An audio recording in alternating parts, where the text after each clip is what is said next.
pessoal, sejam muito bem-vindos a mais um vídeo aqui no meu canal do YouTube, gente. Hoje trazendo aqui para vocês, tá, mais um vídeo para falar aqui sobre empresas da minha carteira, empresas previdenciárias. Hoje, trazendo para vocês mais um vídeo aqui de Banco do Brasil.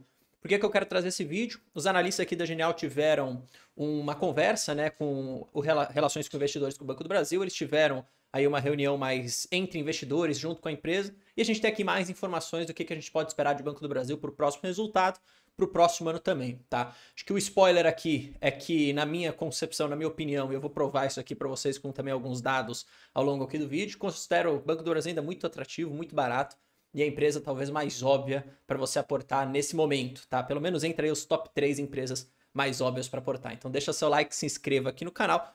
Claro, vire membro também para você ter acesso aos meus conteúdos exclusivos para os membros, tá? Lives, vídeos, planilha de preço teto, comunidade no Telegram e várias outras coisas, tá? Olha só, gente, hoje eu vou fazer o vídeo e vou mostrar aqui várias coisas para vocês. Primeiro, eu vou ler esse relatório aqui, algumas partes com vocês, né, para trazer um pouco dessa visão dos analistas que eles tiveram junto aqui com o Banco do Brasil e vários investidores, o que eles chamam aqui de roadshow, né? E mais do que isso, né, vou trazer também, como eu tenho comentado aqui, alguns dados que eu consigo trazer para vocês aqui da plataforma Investing Pro. Lembrando, tá, que desde o vídeo passado, agora a gente conseguiu, né, trazer aqui no vídeo, nos vídeos do canal, tá, essa plataforma para ajudar a gente aqui com dados de análise, beleza? Que a gente ainda não tinha essa visão muito fácil, vamos dizer assim, antes de eu começar a usar essa plataforma aqui. Então olha só que interessante, tá?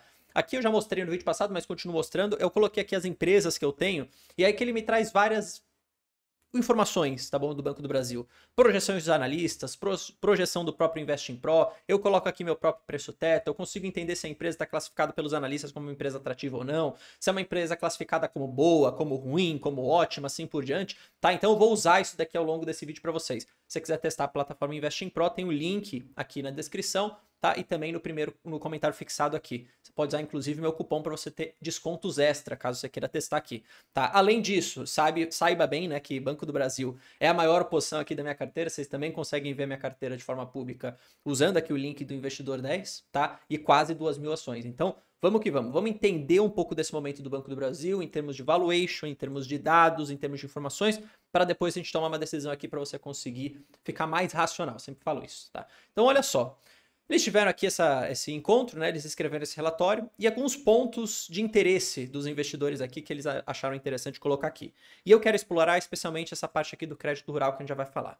Então, resumindo, crédito rural, a inadimplência do agro deve piorar, né, no quarto trimestre, tá? Então, já espere por isso, não seja pego de surpresa, mas em 2025 já começa a se estabilizar, ou seja, quando a gente fala que vai ter um crescimento de lucro para 2025, tá? Que a gente pode esperar um dividendo melhor para 2025, é também olhando para essa parte rural já melhorando. Só para você ter uma noção, tá? Aqui no Investing Pro, se a gente coloca aqui em projeções, tá? Existem projeções aqui de crescimento de lucro por ação, percebem 26%, tá? E aí você coloca em cima do lucro por ação, payout mais ou menos 45%, você consegue ver, então, portanto, quanto de dividendo você deve receber, que é mais aí de 10%.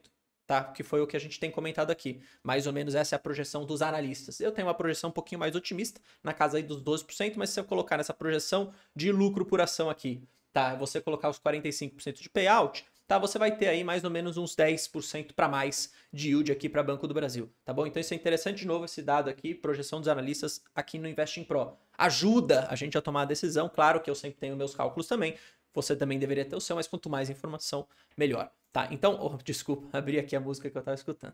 Ó, espera uma estabilização, então, portanto, no primeiro semestre de 2025 e uma queda já nessa inadimplência no segundo semestre de 2025, que melhora o resultado. Em termos de Selic, a gente viu, né, agora a Selic aumentando, o Banco Central, inclusive, contratando mais 2 aumentos. Aqui isso deve beneficiar a receita com juros aqui do Banco do Brasil. A tesouraria, né, que a gente tem comentado bastante aqui, deve continuar trazendo resultados positivos, o que ajuda também na questão do lucro. A gente tem uma resolução, né, aqui em forma de lei, vamos colocar assim, que impacta um pouco o capital principal, mas deve permanecer ainda acima, né, de 11%, portanto, ainda com níveis bastante saudáveis aí para os dividendos. Eu já vou falar isso aqui para vocês também.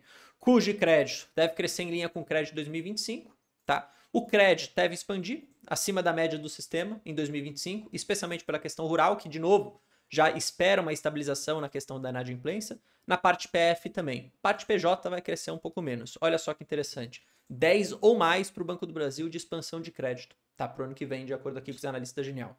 As despesas crescem acima da inflação, tá? Isso é mais isso aqui, vamos ser sinceros, normal de a gente ver em várias outras empresas. E o Banco Patagônia aqui no resultado acima do normal, de novo, acaba desacelerando um pouco.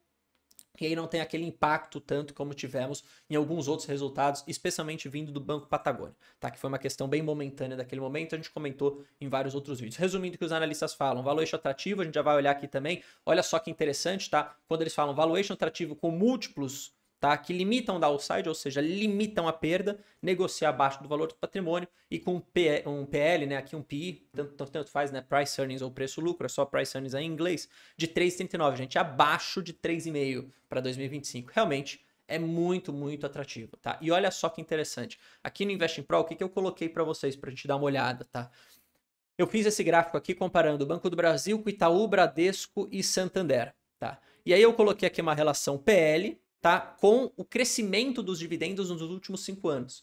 Por que eu coloquei isso daqui, tá? Porque é uma forma da gente olhar a empresa que está muito barata e que está crescendo o dividendo, que para nossa estratégia, que é a estratégia previdenciária, é o que faz mais sentido, certo? Eu quero comprar uma empresa que esteja cada vez mais barata, que esteja me trazendo cada vez mais dividendo. E quando eu olho, né, para uma relação PL aqui, que está no eixo X, vocês podem ver que o Banco do Brasil, de fato, tem a menor relação PL. Aqui está 4,4, mas lembra que eu mostrei para vocês os 3,5 ali dos analistas, que é a projeção já para o ano que vem. Isso daqui é nesse momento, tá? O gráfico. Mas, de qualquer forma, você vai conseguir trazer o que essa visão que eu estou querendo mostrar para vocês. Então, a gente tem aqui uma relação PL, últimos 12 meses, de 4 vezes, vamos arredondar, com um crescimento dos dividendos, uma taxa anual composta de crescimento de quase 25%, tá? Nos últimos 5 anos. O que é muito, muito bom. Quando eu olho para Bradesco, quando eu olho para Itaú, quando eu olho para próprio Santander, de fato, você tem também, às vezes, um crescimento de dividendos, especialmente aqui olhando para Bradesco, tá olhando para Santander. O Itaú teve um decrescimento, uma taxa menor de dividendo nos últimos 5 anos, lembrando que, né, que é um espaço longo de tempo. Agora o Itaú está melhorando um pouco, mas se você for pegar os últimos 5 anos, essa taxa anual média aí de crescimento, o Itaú perdeu. Tá, o Itaú, ou seja, diminuiu os dividendos aqui. E olha só que interessante, só que eu tô pagando mais caro nisso daqui. Você entende? Ele tá negociando a múltiplos mais altos. Então eu tô levando em Banco do Brasil, se vocês quiserem fazer essa análise aqui que eu tô pensando, eu tô levando um preço mais atrativo com um crescimento melhor de dividendos. Que quando a gente olha para nossa estratégia, e lembrando disso, é o que vai importar. Porque eu não quero saber se amanhã as ações podem subir muito. Não é isso. Eu quero saber o quanto que essa empresa está me remunerando e o quão barato eu estou pagando nela para valer a pena eu comprar as ações. No caso aqui, mais uma vez, a gente começa a perceber que mais dados nos mostram que o Banco do Brasil é o banco que mais cresce dividendo, que está negociando a múltiplos menores frente aos seus concorrentes. Beleza? Olha só que interessante. Vamos falar um pouquinho aqui sobre essa questão do agro, tá?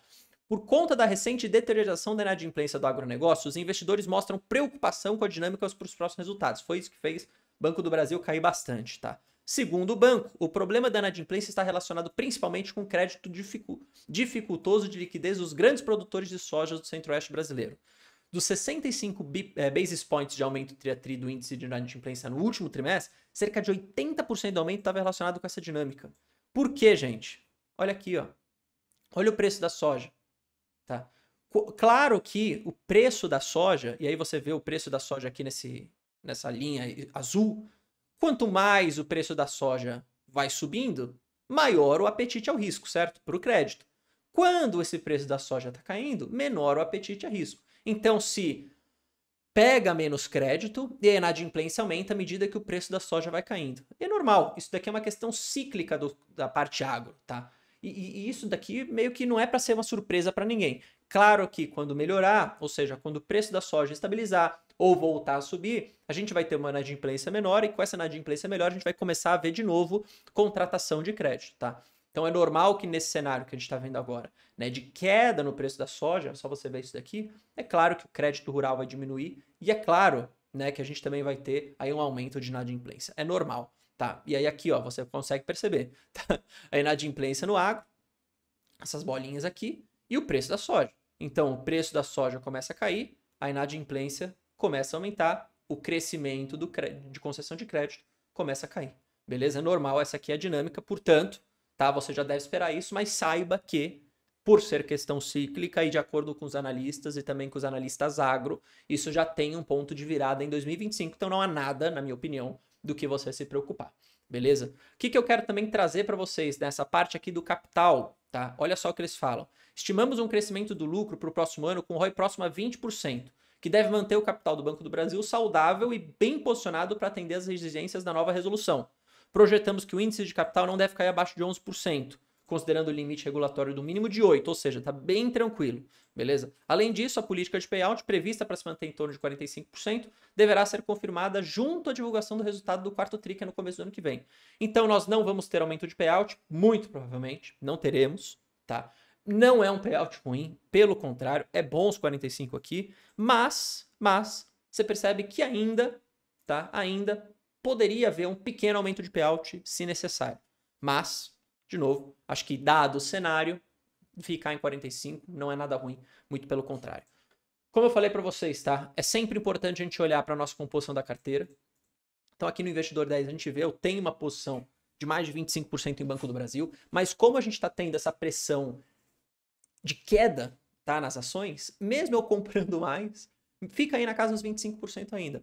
É um dos aportes mais óbvios para você fazer hoje. Se você for ver aqui nos meus lançamentos, tá, dentro do Investidor 10 que você pode acompanhar, perceba, meus últimos aportes, Banco do Brasil, Banco do Brasil, Banco do Brasil, Banco do Brasil, Banco do Brasil. Você tá percebendo? Por quê? Porque é óbvio. Ou seja, eu estou esperando por mais dividendos, claro, mas eu também estou aproveitando esse bom momento que eu falei aqui para vocês que nós temos de margem de segurança. Inclusive dá para mostrar aqui, né? 30% de margem de segurança, eu coloquei aqui no Investing Pro, tá? Empresa classificada como boa, como barata por todo mundo, projeção de crescimento de dividendos, tá? Muito provavelmente novos anúncios muito em breve, tá? Já no comecinho do ano que vem.